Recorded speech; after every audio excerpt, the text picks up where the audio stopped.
When you compare the power of Saltro to protect against SDS at a molecule level, the superior performance of Saltro compared to Olivo can be clearly seen, regardless of the SDS pressure present. The white that you see forming in the Petri dishes is actually Fusarium virgiliforme, the causal organism behind SDS. These dishes were inoculated with various rates of Fusarium to mimic low, high, and catastrophic levels of SDS infection in the field. The clear spot around each seed represents the treatment's ability to protect against those levels of infection.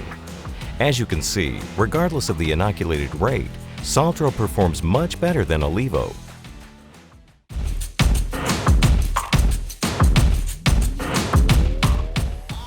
These plants have been infected by SDS in the greenhouse and grown with a super amount of inoculum, the same in all of the pots. Wash this soil from the roots, and you can see the amount of protection against sudden death syndrome that these three treatments offer. These two are Olivo, the low rate, and then the lowest SDS and nematode rate here. And then this is the single rate of Saltro.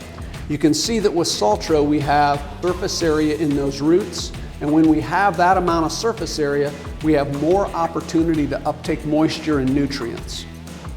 Anytime you have more root surface area, rest assured that you have more yield potential. You've protected your genetic package of your soybean. And under those stressful conditions, this will be the difference between higher yields and more limited yields.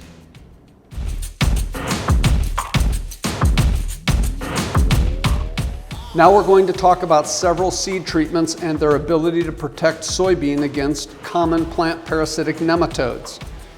We have Avicta, we have the Bayer Nemastrike product, we have the Bio-ST, we have Olivo low rate, we have Olivo's lowest SDS and nematode rate, that's this rate, and then we have our new product Saltro that has both SDS and nematode activity.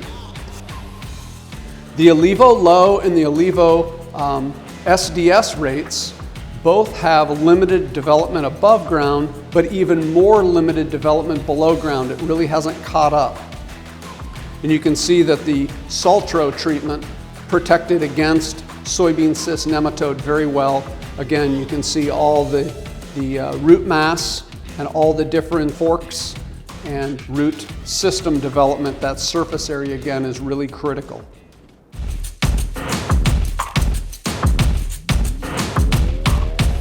So as we finish up the soybean cyst nematode portion, when you combine soybean cyst nematode and sudden death syndrome is typically when you see the worst symptomology. Now generally you don't see sudden death syndrome early in plants. The way we were able to accentuate the sudden death syndrome symptoms was to very much inoculate heavily with Fusarium, also put it at a low soil temperature so that it would stress that plant and express these symptoms. You normally wouldn't see this classic SDS symptomology until much, much later in the growing season. We look at the combination of soybean cyst nematode and sudden death syndrome. It's where you bring both of those pathogens together. This is what we see in the field typically is a heavy amount of SDS, the nematodes there also. What happens is the nematode impacts sudden death syndrome infection two different ways.